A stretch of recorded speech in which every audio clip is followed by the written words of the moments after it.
Okay. Hi there, digital peeps at YouTube's mkgtweety. And if you've been following all my social medias for the past couple days, my mom was in the hospital. We had a medical emergency, and I'm going to tell you a little bit of the story of what happened. Before we get into this, I have an announcement to make. I am now posting on Instagram. Yay for mkgtweety! When they started making, when you can post from a file. And that's how I've done it on Twitter. And that's how I can do it on Instagram. So, if you want to follow me on Instagram, it is at mkgtweety. One word, small letters, mkgtweety. Go search for me. You'll be able to find me. If you've been watching, you can find my IG stories. You can see the whole updates on when I just posted. So, I just made the new one today. Or just now, a couple of minutes ago, that is actually live on my YouTube right now. Or, not my YouTube, my Insta. I can't do stories, so that's the one thing. But I can do IGTV and I can do regular posts.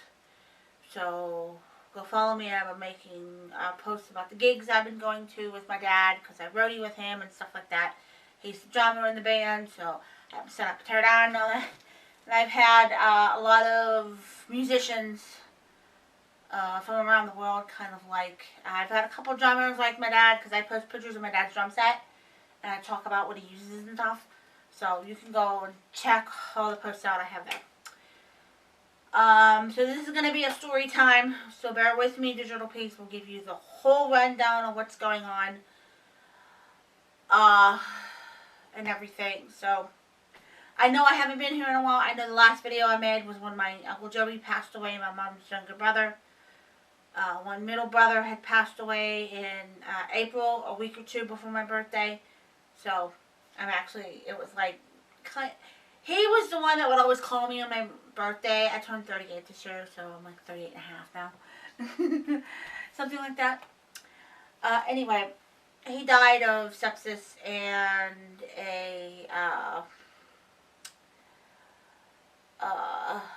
of a stroke, so there you go. So this was about Saturday, which was the 11th of September. Yeah, September 11th. My mom was feeling a bit constipated. We really didn't think anything of it. But she managed to poop out a few little nuggets, so we're fine. Sunday comes on around, which was the MTV VMA Awards.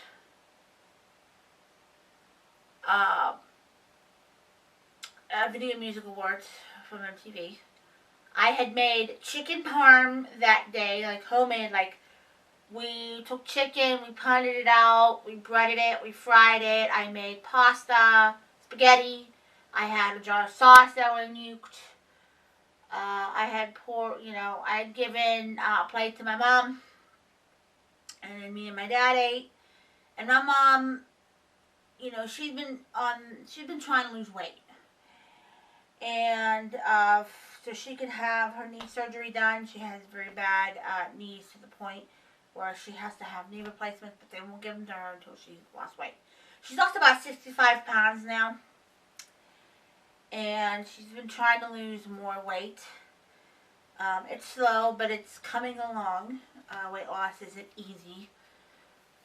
She has thyroid issues, and that also makes it very difficult, because you can put on it very easily when you have a thyroid problem. It's very hard to take it off because of the thyroid too. So, anyway, and then this was the weekend, so, when you make Sunday meals, you can splurge a little and that kind of stuff. So this was one of those meals where we were splurging that day. Everything in moderation, as we say. So, my mom had very, very, very little. She said she wasn't that hungry. And I said, okay. But she's been known to eat real small meals now. Having lots of salads and things like that. So I wasn't too concerned. She goes, I might have the rest later. And I said, okay. So I put whatever she didn't eat back into the fridge. After after that, she is like, you know what, I really can't, I'm having a hard time pooing again and everything. So my mom had some Miralax in the cupboard. We gave her that, which is kind of a laxative you have to mix with water and then you drink it. And it takes 1 to 3 days to effect. And we said, well, let's give it 24 hours. Let's see if anything changes. Okay? So Sunday turns into Monday. She still cannot poop. She's having a very hard time pooping. We're still trying to figure out what's going on with her. And while this is going on and off throughout the day. Sometime by late afternoon, early evening, she calls her doctor, and the doctor tells her to go to the pharmacy and get glycerin. I know this is going to be very funny when I say that, but, you know, up your butt suppository thingies, yeah. Try that, and then this magnesium citrate or something like that. So my dad goes to Rite Aid, which is a one near, very, very, very close to me, which is where his prescriptions are, because he said I have to pick up some scripts. And I said, okay. One was like, all right, I'll go in and I'll get whatever the doctor said. So about 10, 20 minutes later, my dad comes back. And we give my mom the glycerin thingies and everything. And we said, okay, we'll give us like an hour or so, let it work out. All she could do was poop out maybe 2 nuggets. And while this was going on, she started developing very, very, very, very bad stomach pains, particularly where the appendix is. Like sharp, like someone was basically stabbing her to death, kind of a thing, you know, when you get stabbed, like excruciating, like I can't get up pain. And at this point, she's becoming scared. She doesn't know what's going on with her. She's crying. My mom calls her doctor again, gives her symptoms. The doctor calls back and said, you need to go to the ER, honey, right now. Don't sit around and wait. Take your ass and go, kind of thing. So my mom gets ready to go to the ER. And while my mom is just about ready to come downstairs, she can't get up and down the stairs very easily because of her knees and everything. So she mostly stays upstairs. Her one brother, my Uncle Johnny, called and wanted the doctor. And she says, I'm going to the ER. I have very bad stomach pains. We got to figure out what's going on with her. And he's like, oh my God, Joyce, what's going on with you? Because my mom's name's Joyce, my dad's name's Ricky. I won't give up my name. I choose to go by my screen name for privacy reasons. So, there you go. And so she's like, I'll give you more updates when we figure out what's wrong with me and everything. And my Uncle Johnny's like, okay, bye. Bye. Get better. Hugs, kisses. So my dad takes my mom to my local hospital, which is the same hospital I was born at. I had been at this hospital when I was really young, little, twice in my life, the ER. The first time when I had a hornet come bop me right on the lip here, and it went, and my mom took me to the ER, and all I needed was an ice pack and Benadryl. And then I had chicken pox when I was in like the 2nd grade, and I had them in my throat, and they just told my mom to gargle and all that stuff. So those are the only 2 times I've ever been in the ER in my life. Now I've been in a hospital, Children's Hospital of Pittsburgh, where I had a bunch of surgeries growing up to fix some problems. Like I had tubes put in my ears, I had crossed eyes when I was little, and so I had to have surgery for that. I had throat surgeries to fix the speech problem. Trust me, we could be here all day talking about that, but I digress, but I won't. Um, so I've been in hospital settings. I know all this kind of stuff. So my mom and dad get to the ER. They take her in. And it was kind of like a wait and see. So my dad had called me in the first update. I had said my mom had to go to the hospital on my Twitter. My Twitter is at mkgtweety. All my socials are listed in the description box below, including Instagram. Everything is at mkgtweety, except for here at YouTube. I'm mkgtweety.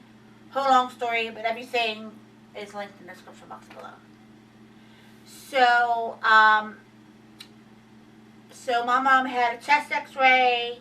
She had blood work drawn. She had a CT scan of her abdominals, or CT scan of her tummy. We were waiting for the test results at that point, and they found out that she does indeed. She developed appendicitis. The appendix had to come out. And if you left untreated, it could burst.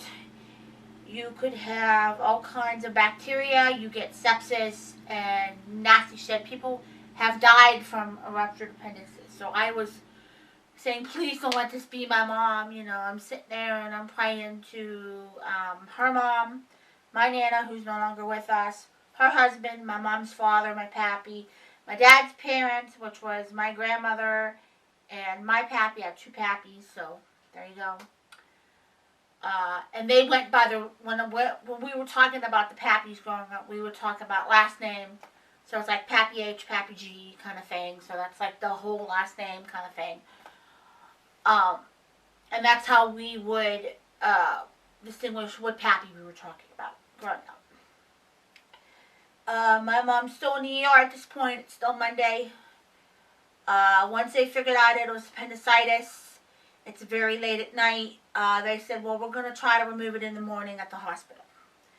Tuesday morning comes rolling around, and they find out that the surgeon can't do it, and they don't have any room at the moment for, I guess, surgery was probably backed up, or the surgeon couldn't come in. Maybe he was busy somewhere else doing another surgery.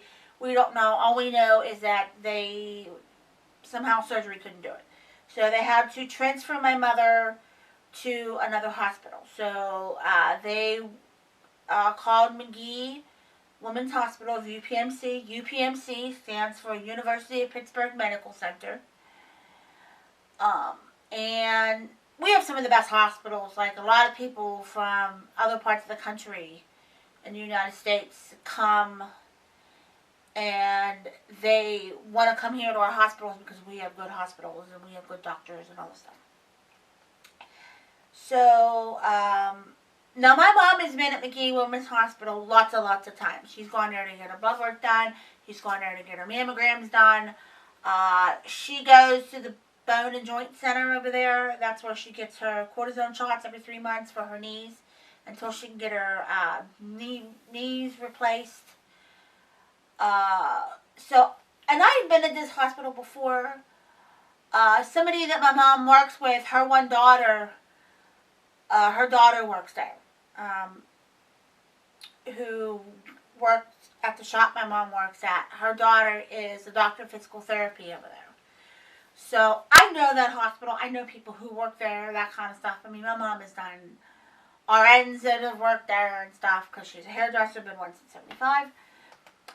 So we had to wait a very long time for permission to say, okay, bring her over. So then she got transferred sometime late last night, and then they were going to do the surgery early this morning, Wednesday, which is 12, okay, 13, okay, today's the 15th, yeah. So this morning, excuse me, I broke. My dad left around 5:30 this morning because that's when my mom called and said, I'm scared. I need you, Ricky. I'm just, you know, which could be scary for anybody going through that situation. So I get that. I understand that. My dad drove there. They said they were going to do the surgery at 7:30 in the morning. That was when I made the very first IGTV update this morning, which was 5:30 34 this morning. I know I said 36 on her, but whatever. It was like right, it was like 1 minute before 5:35. And they said that Mommy was going to have her surgery at 7:30 this morning, which she did. She came out of it at 9:11 this morning. She's now in recovery. My dad cannot see her right now. They want the anesthesia to wear off and all that, all the whole COVID thingy, protocols and what have you. I said, okay. I have thankfully not got COVID. I do all the safety precautions you have to do to not get the virus. So that's all you need to know about that. My mom and dad have done the same thing too. So then he said that once she comes out of recovery, she's then going to go to her room, the room that she was brought to when she came to the hospital first off. So my dad's just waiting in the lounge and all that stuff. I will probably make an update video, let you know how everything's going, or I might make an update in the description box below, Digital Peeps. I will thank you for listening. If you sent me well wishes, if you sent me love and lippy, prayers, thoughts, what have you. Love and lippy is just a cute way of saying hugs and kisses. If you followed me on Twitter, if you followed me on Insta, and you've been following along with the whole story and everything, I thank you. I've had a couple people, I had one person says, I'm praying for you. You look very nice. You seem very sweet. I'm praying for you, Mom, so I thank you. I love you, Digital Peeps. I will smell you later. Bye, Love and Lippy. Thanks for listening to my story, Love and Lippy. Bye, Digital Peeps. Mwah.